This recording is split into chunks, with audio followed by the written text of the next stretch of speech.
Hello students, welcome back to another video. अगर आप लोग बीए सेकेंड सेमेस्टर में और इंग्लिश लिटरेचर पढ़ रहे हैं और एग्जाम देने वाले हैं 2026-27 में, तो आज का ये महा मैराथन क्लास आपके लिए बहुत ज़्यादा इंपॉर्टेंट होने वाला है, क्योंकि आज की इस वीडियो में मैं आपके इंग्लिश लिटरेचर की टोटल 8 यूनिट से बनने वाले सारे इंपॉर्टेंट एमसीक्यूज बताने वाली हूँ, जो इस बार आप लोगों के एग्जाम में आने की संभावना है। तो अगर अभी तक आपने कोई भी टॉपिक नहीं तैयार किया, आपका किसी भी टॉपिक से कोई एमसीक्यू तैयार नहीं है, तो इस वीडियो को एंड तक ज़रूर देखिएगा। चलिए बिना देर किए वीडियो स्टार्ट करते हैं। तो देखिए, आपका पहला वेरी मोस्ट इम्पॉर्टेंट एमसीक्यू है, what does theme in poetry refer to. देखिए, पोएट्री में यानी पोएम्स में थीम होती है। जब भी आप कोई पोएम पढ़ते हैं या पोएम के अलावा भी आप कोई भी नॉवेल, ड्रामा, शॉर्ट स्टोरीज पढ़ते हो, तो उसमें आपको कोई ना कोई थीम ज़रूर मिलता है। तो थीम का मतलब होता क्या है? देखो, मैं आपको ये कई बार पढ़ा चुकी हूँ कि थीम का मतलब होता है सेंट्रल आइडिया और मैसेज ऑफ द पोएम। यानी पोएम में जो पढ़ने के बाद जो पूरा आपको आइडिया पता चलता है कि पोएट क्या बात बताना चाह रहे हैं अपनी इस पोएम में अपने रीडर को, तो वही सेंट्रल आइडिया और मैसेज होता है। ऑप्शन नंबर ए आपका राइट है। नेक्स्ट वेरी इंपॉर्टेंट क्वेश्चन है, राइम स्कीम इज। तो राइम स्कीम क्या होता है, मैं आपको पूरा पढ़ा चुकी हूँ। देखिए, यूनिट नंबर फर्स्ट में भी पढ़ा चुकी हूँ, यूनिट नंबर थर्ड में भी पढ़ा चुकी हूँ। यूनिट नंबर फर्स्ट में मैंने आपको राइम स्कीम पहचानना बताया है, और यूनिट नंबर थर्ड में आपका एक टॉपिक भी है पोएटिक डिवाइसेस में राइम स्कीम। राइम स्कीम मतलब देखो क्या होता है, कोई भी पोएम जब आप पढ़ते हो तो पोएम का जो मान लीजिए कि 4 लाइन का अगर स्टेंजा है, 4 लाइन का, ये 4 लाइन आप देख रहे हैं, एक एक लाइन का ये 4 लाइन का स्टेंजा है, और पहली लाइन का लास्ट वर्ड दूसरी वाली लाइन के साथ मैच करता है पढ़ने पर, या तीसरी वाली लाइन के साथ मैच करता है, एक तुकबंदी है, तो उसी तुकबंदी को राइम स्कीम कहा जाता है। तो the pattern of rhymes in a poem, option number B आपका राइट है। जिन बच्चों ने अपने यूनिट्स को पढ़ा होगा उन्हें ये सारे टॉपिक समझ में आ रहे होंगे। आपका next very most important MCQ है, देखिए, figure of speech is used to. Figure of speech भी आप पढ़ चुके हैं। फिगर ऑफ स्पीच का यूज़ अब किसी भी वर्क को पोएट जो होते हैं ज़्यादा इफ़ेक्टिव बनाने के लिए, उस पर इफ़ेक्ट डालने के लिए, स्पेशल इफ़ेक्ट डालने के लिए फिगर ऑफ स्पीच का यूज़ किया जाता है। और कोई भी पोएट जब पोएम लिखता है तो वो उसमें फिगर ऑफ स्पीच का यूज़ ज़रूर करता है। तो क्रिएट स्पेशल इफेक्ट और मीनिंग, इसका यूज़ मतलब क्यों होता है कि किसी भी पोएम पे अच्छा इम्पैक्ट डालने के लिए और मीनिंग अच्छे से पता चले, इसके लिए फिगर ऑफ स्पीच का यूज़ किया जाता है। ऑप्शन नंबर सी आपका राइट है। अगला वेरी इंपॉर्टेंट क्वेश्चन है, inversion in poetry means. Inversion का मतलब देखो उलट देना होता है। पोएट्री में इन्वर्जन का मतलब क्या होता है? अब जैसे कोई पोएम अगर आप पढ़ते हैं, या पोएम के अलावा भी आप कोई भी चैप्टर अपने इंग्लिश में पढ़ते हैं, और पढ़कर कभी कभी आपको लगता है कि यहाँ पर सेंटेंस हमें थोड़ा सा क्या लग रहा है, मिस प्रिंट लग रहा है, जो मतलब जो वर्ड बाद में चाहिए वो पहले है, जो वर्ड पहले चाहिए वो बाद में है, तो वो वैसा होता नहीं है। पोएट्स या राइटर्स इस तरीके से कभी कभी इन्वर्जन करके लिखते हैं। तो changing normal word order, option number D आपका राइट है। अगला वेरी मोस्ट इम्पॉर्टेंट आपका एमसीक्यू है, the rhyme scheme of a poem is usually shown by. तो rhyme scheme of a poem usually shown यानी दिखाई जाती है किस तरीके से? Letters like A B C, यानी कि राइम स्कीम को A B C D E F इस तरीके से दिखाया जाता है। अगर आप राइम स्कीम को पहचानना नहीं जानते तो आप यूनिट नंबर 1 को ज़रूर देखिएगा। आपका next very most important MCQ है, which is a figure of speech. तो को थीम, रिदम, मेटाफर, लाइन, इन चारों में जो फिगर ऑफ स्पीच है वो मेटाफर है। ऑप्शन नंबर सी आपका राइट है। अगला है, inversion is mainly use to. तो इन्वर्जन यानी उलट देना का मतलब होता है मेंटेन मीटर और एम्फेसाइज, यानी मीटर को मेंटेन करना, या एम्फेसाइज यानी जोर देना। तो मीटर क्या होता है इसके बारे में भी मैं आपको पूरा पढ़ा चुकी हूँ। अगर आप लोगों ने अपनी टोटल 8 यूनिट पढ़ी होगी तो ये सारे एमसीक्यूज आपको समझ आ रहे होंगे, क्योंकि आपके सिलेबस की टोटल 8 यूनिट से ही आपके एग्जाम में क्वेश्चंस पूछे जाएंगे। अगला वेरी वेरी मोस्ट इम्पॉर्टेंट आपका एमसीक्यू है, negative capability was introduced by. तो नेगेटिव कैपेबिलिटी को इंट्रोड्यूस किया था जॉन किट्स ने। ऑप्शन नंबर ए आपका राइट है। नेगेटिव कैपेबिलिटी के बारे में भी मैं आपको यूनिट नंबर 3 में पढ़ा चुकी हूँ। नेगेटिव कैपेबिलिटी मीन्स, तो नेगेटिव कैपेबिलिटी का मतलब होता है accepting uncertainty by and mystery, accepting uncertainty and mystery. Option number B आपका राइट है।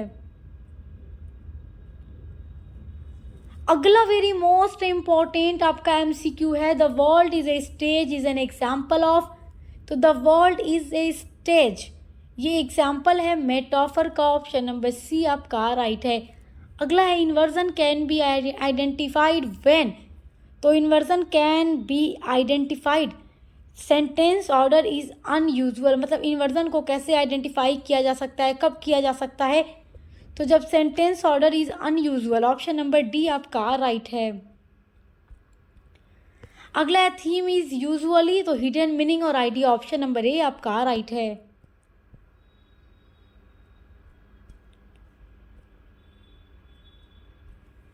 अगला वेरी मोस्ट इम्पॉर्टेंट आप लोगों का एमसीक्यू है, which rhyme scheme is used in a Shakespearean sonnet.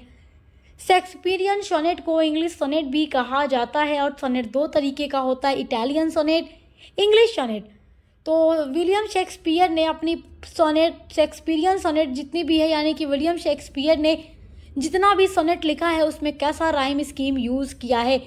तो विलियम शेक्सपियर की सोनेट्स का राइम स्कीम देखिए, option number B, A B C D E F G है, ये मैं आपको पढ़ा चुकी हूँ। Let me not to the marriage of true minds William Shakespeare का ही सनेट है और उसका राइम स्कीम भी यही है।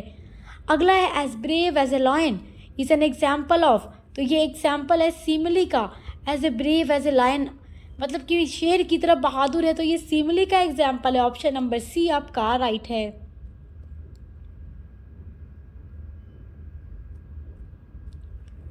अगला आपका वेरी मोस्ट इम्पॉर्टेंट एमसीक्यू है, इन्वर्जन इज आल्सो कॉल्ड।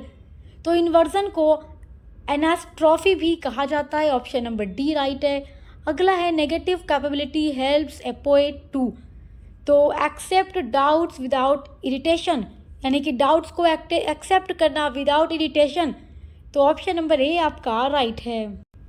आपका अगला वेरी मोस्ट इम्पॉर्टेंट क्वेश्चन है, which is not a figure of speech.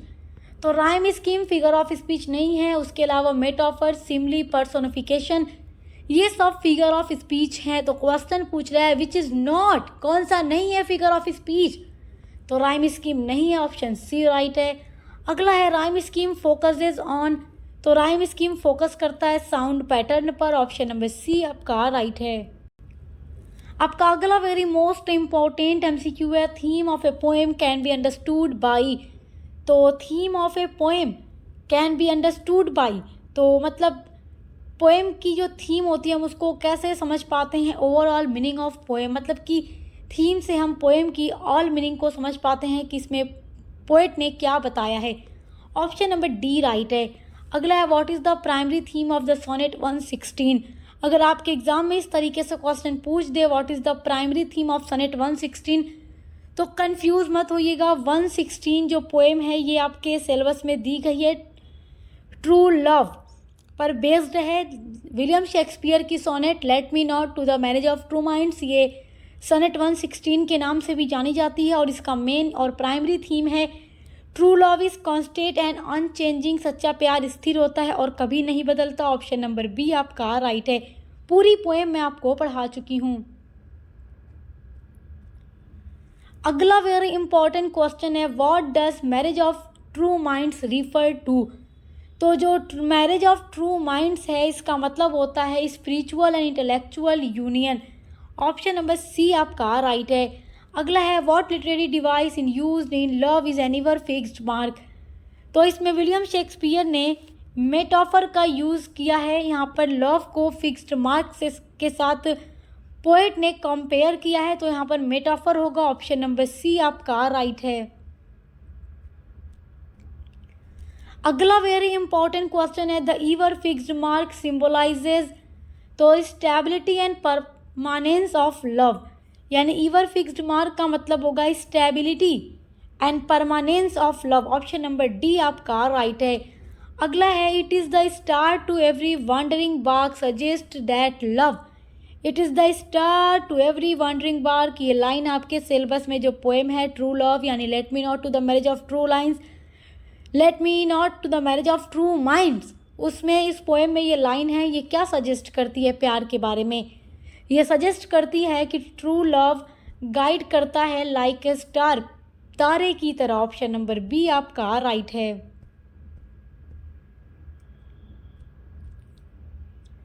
अगला इंपॉर्टेंट एमसीक्यू है what does time sickle symbolise.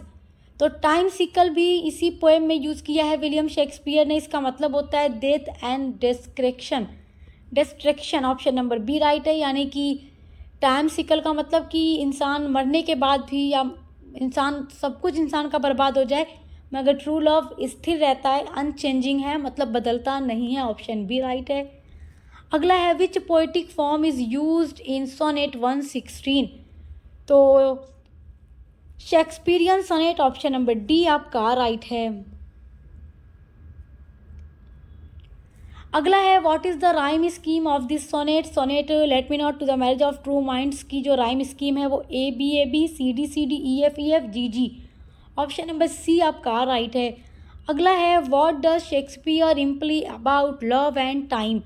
तो शेक्सपियर लव एंड टाइम के बारे में क्या बताते हैं? True love is not affected by time, यानी कि सच्चा प्यार टाइम से अफेक्ट नहीं होता, प्रभावित नहीं होता, क्योंकि समय बदल जाए, इंसान बूढ़ा हो जाए, मगर ट्रू लव जो है कभी समाप्त नहीं होता। ऑप्शन नंबर डी आपका राइट है। अगला क्वेश्चन है द कंक्लूडिंग कपलेट एम्फसाइजेज। तो इस पोएम में जो कपलेट है कंक्लूडिंग कपलेट है, जिसमें पोएट डिफाइन करते हैं poets confidence in his definition of love, यानी पोएट ये बताते हैं लास्ट के कपलेट में कि ट्रू लव वैसा ही होता है जैसा उन्होंने डिफाइन किया। ऑप्शन नंबर सी राइट है। अगला an essay on man is a philosophical poem. Option number A आपका राइट है। अगला the main theme of the poem is man's place in the universe, यानी इंसानों का जो स्थान है यूनिवर्स में वही उसका मेन थीम है। ऑप्शन बी राइट है। ये पूरी पोएम भी मैं आपको पढ़ा चुकी हूँ। अगला है द पोएम इज़ रिटेन इन। तो ये पोएम हीरोइक कपलेट में लिखी गई है। ऑप्शन नंबर सी आपका राइट है। अगला इंपॉर्टेंट क्वेश्चन है the famous line know then the self suggest. तो ये लाइन क्या सजेस्ट करती है? ये पोएम सजेस्ट करती है, यानी कि पोएम की ये line essay on man poem की ये लाइन सजेस्ट करती है नो योर ओन लिमिटेशंस, यानी अपनी लिमिटेशंस को जानो। ऑप्शन नंबर डी राइट है। अगला है pope believed that everything in the universe is. तो पोप क्या बिलीव करते हैं कि संसार में सब कुछ जो है वो परफेक्टली ऑर्डर्ड बाय गॉड, यानी गॉड के आर्डर से ही होता है। ऑप्शन नंबर ए आपका राइट है। अगला इंपॉर्टेंट क्वेश्चन है according to Pope man is. तो पोप के अकॉर्डिंग, अलेक्जेंडर पोप के अकॉर्डिंग मैन कैसा है? तो a mixture of a reason and passion. Option number A right है। अगला है पोप वांस अगेंस्ट। पोप किसके खिलाफ वार्न देते हैं, वार्न करते हैं? तो प्राइड एंड एग्जेसिव एम्बिशन, यानी घमंड नहीं होना चाहिए, एम्बिशन, ये सारी चीज़ें नहीं होनी चाहिए। ऑप्शन नंबर बी आपका राइट है। आपका अगला वेरी इंपॉर्टेंट क्वेश्चन है व्हाट इज रेटोरिक। रेटोरिक क्या होता है? तो रेटोरिक आप यूनिट नंबर 8 में पढ़ चुके हैं। मैं आपको रेटोरिक के बारे में पढ़ा चुकी हूँ यूनिट नंबर 8 में। रेटोरिक का मतलब है the art of effective speaking and writing, यानी बात करने या लिखने की जो अच्छी कला होती है, इफ़ेक्टिव तरीके से बात करना या कुछ लिखना, जैसे पोएम्स वगैरह लिखना, रेटोरिक होता है, यानी लिखने की या बोलने की अच्छी कला। जैसे देखिए बहुत सारे लोगों के पास विचार होते हैं, शब्द होते हैं, लेकिन वो उसको एकदम अच्छे तरीके से बोल नहीं पाते, एक्सप्लेन नहीं कर पाते। और कुछ लोगों के बोलने का अंदाज़ और तरीका इतना अच्छा होता है कि कोई भी उनकी बातों से प्रभावित हो जाता है। तो वही बोलने या लिखने की जो अच्छी कला है उसको रेटोरिक कहते हैं। ऑप्शन नंबर बी आपका राइट है। अगला है who is the known as the father of rhetoric. Father of rhetoric कौन है? तो अरिस्टोटल हैं। ऑप्शन नंबर बी आपका राइट है। अगला इंपॉर्टेंट क्वेश्चन है which of Aristotle's rhetorical appeals focuses on emotion. तो एरिस्टोटल की कौन सी रिटोरिकल अपील है जो फोकस करती है इमोशन पर? तो वो पैथोस है। देखिए, लोगोस, पैथोस और इथोस होता है, तीन चीज़ें। तो जो इमोशंस पर फोकस करती है वो पैथोस है, ऑप्शन नंबर सी राइट है। अगला है which rhetorical appeal is based on logic and reason. तो जो लॉजिक एंड रीज़न पर बेस्ड अपील होती है वो लोगोस है, ऑप्शन नंबर सी आपका राइट है। अगला वेरी मोस्ट इम्पॉर्टेंट आपका एमसीक्यू है, this is very important MCQ. Ethos refers to, तो इथोस रिफर करता है credibility and character of the speaker, option number C आपका राइट है। अगला है the term persuasion is most closely associated with, तो ये जो टर्म है ये क्लोजली एसोसिएट है रेटोरिक के साथ, ऑप्शन नंबर ए आपका राइट है। अगला है the study of rhetoric mainly concern, तो परसुएसिव कम्युनिकेशन यानी प्रभावी कम्युनिकेशन पर बेस्ड होती है, यानी उस पर फोकस करती है, ऑप्शन ए राइट है। आपका अगला वेरी मोस्ट इम्पॉर्टेंट एमसीक्यू है, rhetoric was originally developed in, तो जो रेटोरिक है वो डेवलप हुआ था एंशिएंट ग्रीस में, ऑप्शन नंबर आपका बी राइट है। अगला है the appeal to the audience sense of ethics is, तो जो अपील होती है जो एथिक्स पर, नैतिकता पर बेस्ड हो, वो इथोस होती है, ऑप्शन नंबर सी आपका राइट है। ये सारे आपके बहुत ही ज़्यादा इम्पोर्टेंट एमसीक्यू हैं। आपका अगला वेरी मोस्ट इम्पॉर्टेंट एमसीक्यू है which form of poetry tales a story. आप यूनिट नंबर फर्स्ट में फॉर्म्स ऑफ पोइट्री के बारे में पढ़ चुके हैं। आपके सिलेबस में यूनिट फर्स्ट में फॉर्म्स ऑफ पोइट्री के बारे में ही दिया गया है, जिन पर मैं वीडियोज़ अपलोड कर चुकी हूँ। तो वो फॉर्म्स ऑफ पोइट्री कौन सी है जो एक स्टोरी कहती है, वो है बैलेड, ऑप्शन बी राइट है। अगला है how many lines are usually found in a sonnet, तो सोनेट में 14 लाइन्स होती हैं, ऑप्शन सी आपका राइट है।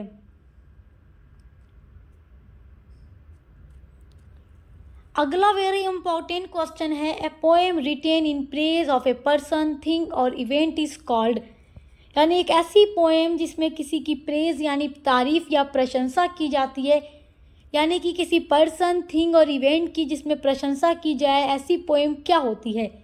ऐसी पोएम ओड होती है और जॉन किट्स को ओड पोएम के लिए जाना जाता है, तो ऑप्शन नंबर बी आपका यहाँ पर राइट है। अगला है ए पोएम एक्सप्रेसिंग सॉरो और मोर्निंग इज नोन एज, तो एक पोएम जो एक्सप्रेस करती है सॉरो और मोर्निंग, सॉरो या मोर्निंग का मतलब दुख या तकलीफ, किसी की डेथ के बाद जिसमें पोएट दुख या तकलीफ को लिखता है, ऐसी पोएम इलेजी होती है, ऑप्शन नंबर ए आपका राइट है। अगला वेरी इंपॉर्टेंट क्वेश्चन है एपिक इज ए, तो एपिक होती है long narrative poem about heroic deeds, option number C right है। अगला है which type of poetry expresses personal feelings and emotions, which type of poetry, कौन सी पोइट्री एक्सप्रेस करती है पर्सनल थिंग्स एंड इमोशंस को, तो वो लिरिक है, ऑप्शन नंबर ए आपका राइट है। अगला है what is the main features of A ballad,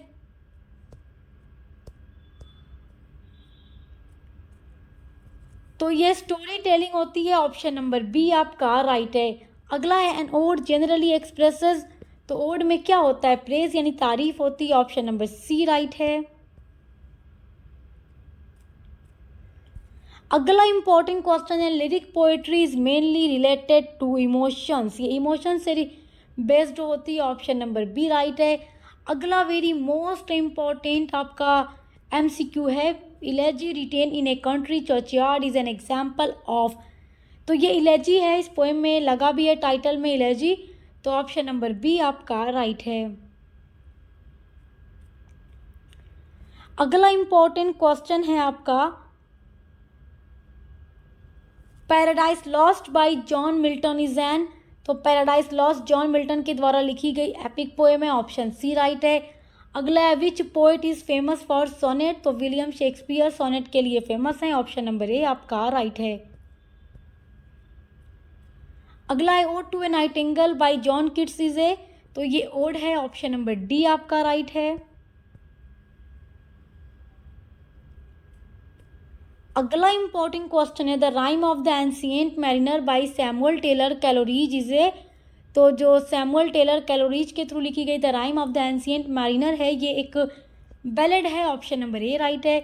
अगला है the word lyric comes from which musical instrument, तो लिरिक जो है लायरे से आया है, ऑप्शन नंबर बी आपका राइट है। अगला आपका वेरी मोस्ट इम्पॉर्टेंट क्वेश्चन है द सोनेट ओरिजिनेटेड इन, तो सोनेट की ओरिजिन हुई यानी उत्पत्ति हुई इटली में, ऑप्शन नंबर सी राइट है। अगला है टर्जारेमा वाज फर्स्ट यूज्ड बाय दांते, ऑप्शन नंबर बी आपका राइट है। दांते ने ही सबसे पहले टर्जारेमा को यूज़ किया, जो कि एक स्टैंजा फॉर्म है, जो आपको मैं यूनिट नंबर 2 में पढ़ा चुकी हूँ। अगला इंपॉर्टेंट क्वेश्चन है the rhyme scheme of terza rima is, तो टर्जारेमा की rhyme scheme A B A B C B C D C होती है, ऑप्शन नंबर सी आपका राइट है। आपका अगला वेरी मोस्ट इम्पॉर्टेंट क्वेश्चन है Spencerian stanza was introduced by, तो स्पेंसेरियन स्टैंजा नाम से ही आपको पता चल जाएगा एडमंड स्पेंसर ने इसको इंट्रोड्यूस किया था, ऑप्शन नंबर ए आपका राइट है। अगला वेरी इंपॉर्टेंट क्वेश्चन है स्पेंसेरियन स्टैंजा कॉन्टेंट्स, तो स्पेंसेरियन स्टैंजा कॉन्टेंट्स मतलब बना होता है, तो किससे बना होता है, तो 9 लाइन से, यानी स्पेंसेरियन स्टैंजा में 9 लाइन होती है, ऑप्शन नंबर डी आपका राइट है। अगला है हीरोइक कपलेट कॉन्सिस्ट ऑफ, तो हीरोइक कपलेट 2 लाइन का राइमिंग कपलेट होता है, यानी कि 2 लाइन होती हैं, ऑप्शन नंबर ए आपका 2 rhyming lines, option number A आपका राइट है। अगला वेरी इंपॉर्टेंट क्वेश्चन है heroic couplets are generally written in, तो हीरोइक कपलेट आइम्बिक पेंटामीटर में लिखा जाता है, यूनिट नंबर 2 में आपको पढ़ना है और इस पर वीडियो मैं अपलोड कर चुकी हूँ, ऑप्शन नंबर सी आपका राइट है। अगला क्वेश्चन आपका है which poet is famous for heroic couplet, heroic couplet stanza के लिए कौन से पोएट फेमस हैं, तो अलेक्जेंडर पोप फेमस हैं, इन्होंने काफ़ी ज़्यादा हीरोइक कपलेट में पोएम्स लिखी हैं, ऑप्शन नंबर ए आपका राइट है। अगला इंपॉर्टेंट क्वेश्चन है ब्लैंक वर्सेस, तो ये अनराइम्ड एम्बिक पेंटामीटर में लिखी हुई पोएम होती है। ब्लैंक वर्स देखो स्टैंजा फॉर्म है, स्टैंजा फॉर्म जिसमें कोई राइमिंग स्कीम नहीं होती, लेकिन एम्बिक पेंटामीटर होता है, ऑप्शन बी राइट है। अगला है which work by John Milton is written in blank work, यहाँ 4 ऑप्शन दिया गया है, इसमें से जॉन मिल्टन का कौन सा वर्क है जो कि इन्होंने ब्लैंक वर्स में लिखा है, तो वो पैराडाइज लॉस्ट है, ऑप्शन नंबर डी आपका राइट है। अगला इंपॉर्टेंट क्वेश्चन है the last line of A Spencerian stanza is usually, तो स्पेंसेरियन स्टैंजा की लास्ट लाइन क्या होती है, अलेक्जेंड्राइन होती है, ऑप्शन नंबर डी राइट है। अगला है heroic couplet became popular during the, तो ये पॉपुलर हुआ न्यू क्लासिकल एज में, ऑप्शन नंबर सी आपका राइट है। अगला वेरी इंपॉर्टेंट क्वेश्चन है Petrarchan sonnet is also called Italian sonnet, option number D right है।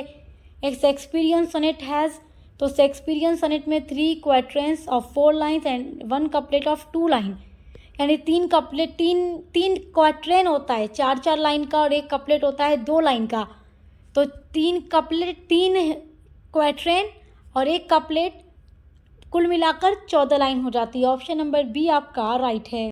आपका अगला वेरी मोस्ट इम्पॉर्टेंट एमसीक्यू है who road on his blindness, तो जॉन मिल्टन ने लिखा, ऑप्शन नंबर डी राइट है।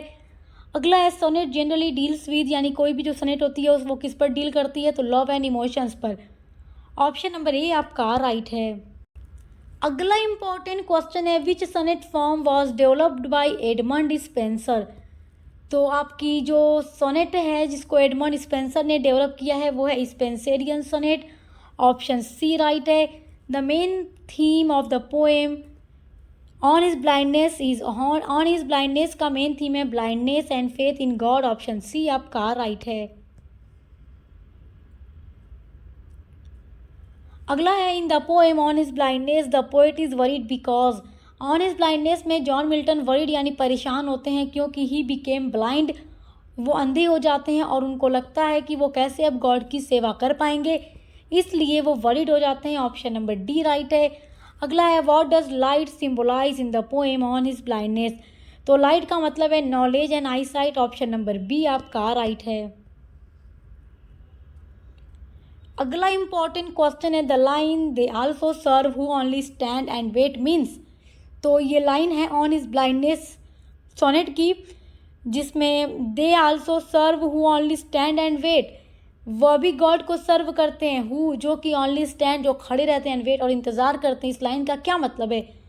इस लाइन का मतलब है patience is also service to God. Option number B आपका राइट है। अगला है what is the tone of the poem on his blindness, तो sad and thoughtful. Option number D आपका राइट है।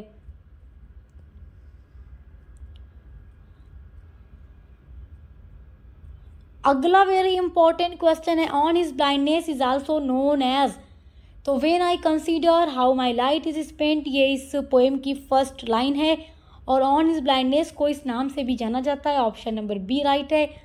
अगला है Milton became blind at the age of around, तो ये किस एज के लगभग अंधे हो जाते हैं? तो 44। ऑप्शन नंबर सी आपका राइट है।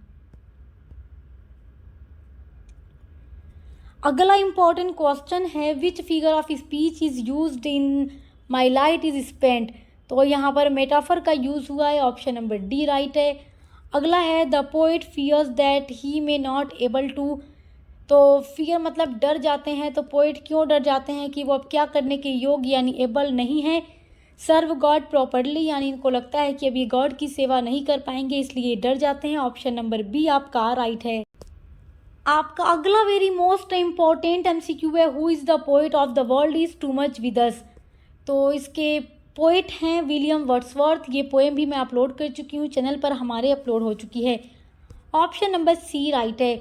अगला है what is the main theme of the poem the world is too much with us, तो इस पोएम का मेन थीम है man separation from nature. Separation मतलब अलग होना, तो मतलब पोएट कहते हैं कि इंसानों को अब नेचर से कोई लगाव नहीं है, वो केवल दुनिया में पैसे कमाने और खर्च करने में लगा हुआ है। ऑप्शन नंबर बी आपका राइट है। अगला इंपॉर्टेंट क्वेश्चन है according to the poet what have womens given their hearts to, तो पोएट के according what have women give their hearts to मतलब उनके दिल क्या करना चाहते हैं? तो मटेरियल थिंग्स, केवल पैसे कमाना और खर्च करना। ऑप्शन डी राइट है। अगला है getting and spending refers to, तो ये जो फ्रेज है पोएट ने यूज़ किया अपनी poem the world is too much with us में, इसका मतलब है गेटिंग एंड स्पेंडिंग कमाना और खर्च करना, earning and using money. Option number B right है।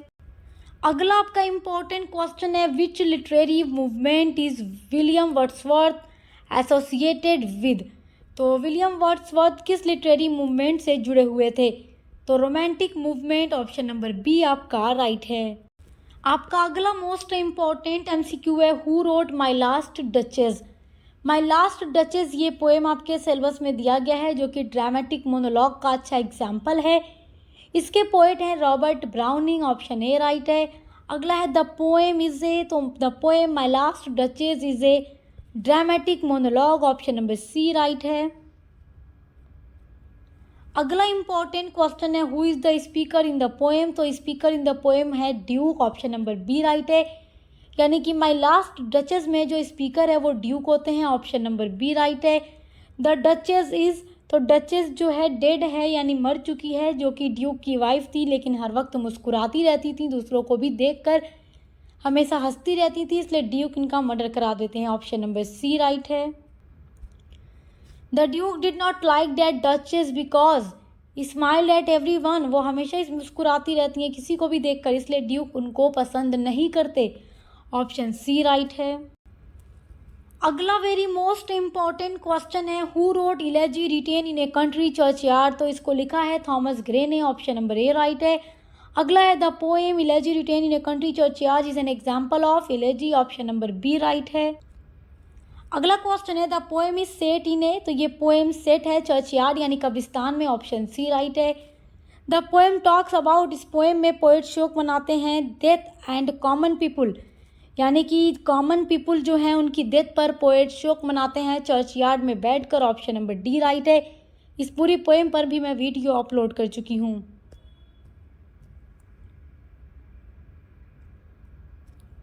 The time of the poem is evening. Option C right है। अगला है the poem suggest that poor people, तो पोएट इस पोएम में कहते हैं कि जो पुअर पीपुल होते हैं उनके अंदर भी बहुत सारे छुपे हुए टैलेंट होते हैं, लेकिन वो कभी अपने टैलेंट को दिखा नहीं पाते। ऑप्शन नंबर बी आपका राइट है। आपका अगला वेरी इंपॉर्टेंट क्वेश्चन है, हु रोट डैफोडिल्स। डैफोडिल्स को किसने लिखा? तो विलियम वर्ड्सवर्थ ने लिखा, ऑप्शन ए राइट है। अगला है, daffodils is also known as, तो इसको जाना जाता है I wandered lonely as a cloud के नाम से भी, ऑप्शन नंबर बी आपका राइट है। अगला है, द पोएम इज अबाउट, तो ये पोएम नेचर के बारे में है, ऑप्शन सी राइट है। तो आज की वीडियो में मैंने जितने भी इंपॉर्टेंट आपको एमसीक्यूज बताए हैं, आप इनको अच्छे से तैयार कर लीजिए because this is very very important.